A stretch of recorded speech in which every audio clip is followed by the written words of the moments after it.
Et c'est la revue de la presse.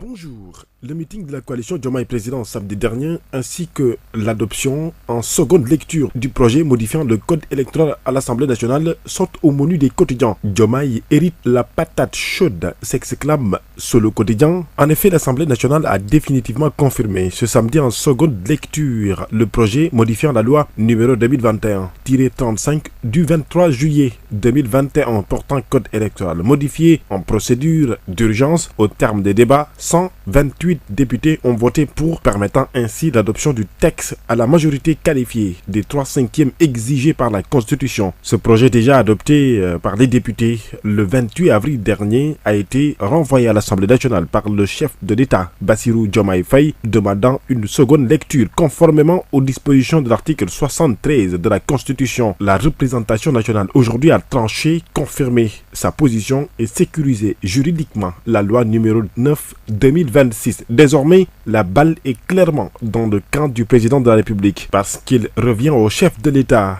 de promulguer la loi conformément aux dispositions constitutionnelles. L'opposition parlementaire, notamment le groupe Takualu Sénégal, dénonce une procédure bâclée, en tout cas. À la suite de la relecture de cette loi modifiant le code électoral, la majorité parlementaire a confirmé son vote, affiche Walfou Quotidien. Mais selon le juriste Senghane Senghor, la saisine du Conseil constitutionnel est aujourd'hui nécessaire, voire obligatoire pour le président de la République. L'Assemblée corrige sa copie, renchérit sur soi, PASTEF réadopte sa loi et renvoie Diomaye à la promulgation. Titre l'info. L'Assemblée confirme la réforme. Selon Point Actu, sauf recours devant le Conseil constitutionnel, le nouveau code entrera en vigueur prochainement. Réforme confirmée, docteur Moustapha Fall, dans les colonnes du journal de Sud Quotidien, brandit le spectre d'une crise institutionnelle en cas de refus du chef de l'État de promulguer cette loi. D'autres quotidiens parlent ce lundi du meeting de la coalition Diomaye Président en Bourg samedi dernier. Diomaye, le rendez-vous raté.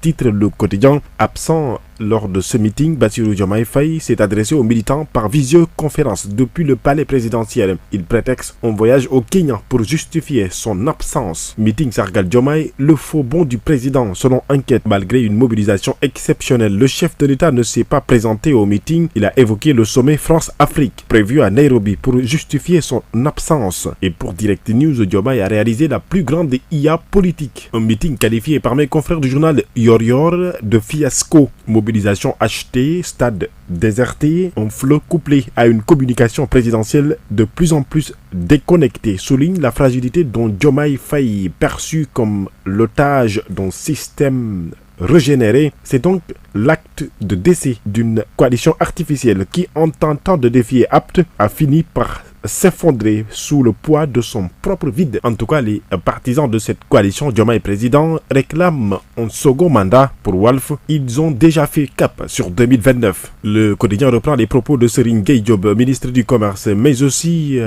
par ailleurs coordinateur départemental de cette coalition. Diomaye dispose encore de l'énergie pour poursuivre son projet pour le Sénégal. En tout cas, ils ont marqué un coup de force à Hambourg puisque Cheikh Issa Sall, le maire de la ville, a rallié la coalition. Par cette même occasion, le même quotidien revient sur la caravane de la libération faite ce samedi par Farba Ngom, accueillie par une foule immense de Dakar à Agnam. Retour triomphal de Farba au Fouta, marqué d'une caravane de la libération de Dakar à Agnam. Parlant toujours de politique, Taxawu Sénégal est devenu un parti politique. Le leader Khalifa Sall, à l'occasion du congrès, a sonné la riposte contre le pouvoir et appelle à la symbiose des forces de l'opposition. Le Sénégal a besoin d'une opposition forte et rassemblée. L'unité fait notre force. Elle fera notre victoire, a-t-il laissé entendre Khalifa Sall, comme pour dire que ce week-end était un week-end chargé de politique. C'est tout pour vos quotidiens. Merci, très bonne lecture et bon début de semaine à toutes et à tous.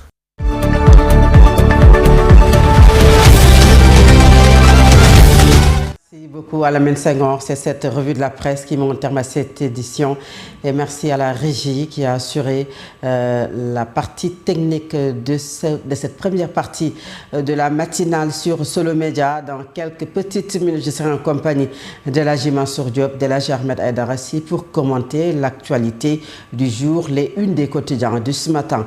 Merci à tous et restez scotchés sur Solo TV et restez à l'écoute de Solo FM. Bref, restez sur Solo Média, la force d'un groupe, la clarté d'une vision. À tout à l'heure.